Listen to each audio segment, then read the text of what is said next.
Question 22, you are told that the figure below is a model of a watchtower with a square base. You have all the, what has been indicated here, UV,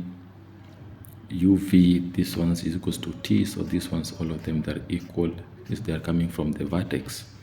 So you're told to give your answer to 2 decimal places, calculate the length MP, this length here, because it is lying at the base, and this one is at 90 degrees, so we'll just say that it's like a hypotenuse, therefore you'll say MP is equals to the square root of 10 squared plus 10 squared.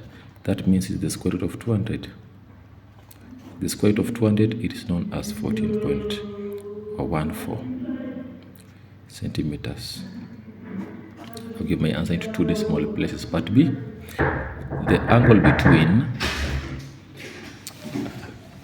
MU, you can see the angle between MU here, MU, and the plane MNPQ.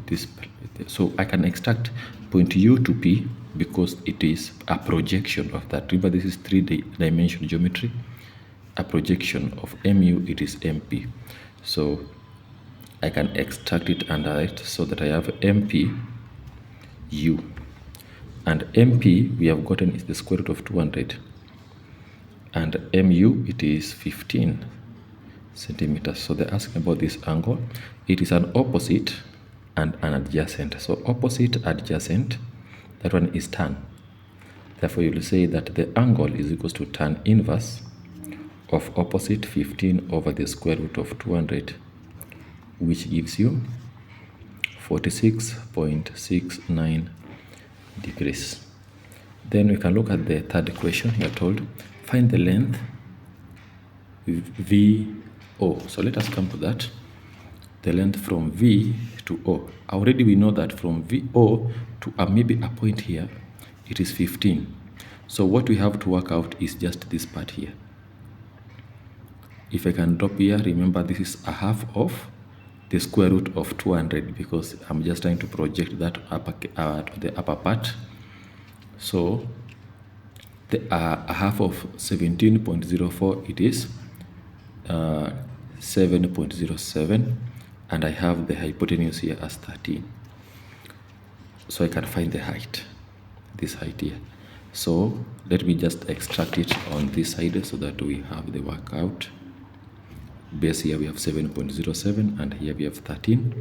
So what they want is the length of VO. So this is V to a certain point that we don't know. Let's call it point X. So we will say that 13 squared plus 17, it is a subtraction because of the hypotenuse. 7.07 squared. Find the square root. There you are supposed to have 10.91. But remember, that is just the distance from here to here. Now we can adjust our 15. So we add here 15. So the answer becomes 25.91 centimeters to 2 decimal places. The next and the last question, you're told find the angle between VST and RSTU. VST. You see the figure here, the triangle. VST under this figure. So we can extract, remember here 13, 13, and this distance we are going to take the same here, 10. So 13, 13, 10. Let us have that in mind to bring it this side. 13, 13, 10. We have that. So they are talking about this angle here. So how do I find that angle? There are many ways you can use cosine rule, but let me use the easiest one. Just divide this because it is an isosceles triangle that I have 5. Therefore, I have hypotenuse and an adjacent. So hypotenuse, adjacent, and hypotenuse, it is cos. Therefore, cos inverse, remember it's an angle of 5 over 13. And I can work out that one nice quickly. Cos inverse will give me 67.4 degrees. And that is how the question is supposed to be tackled. If you have any question, write it down on the comment section, or you can just Check more of such in my YouTube channel.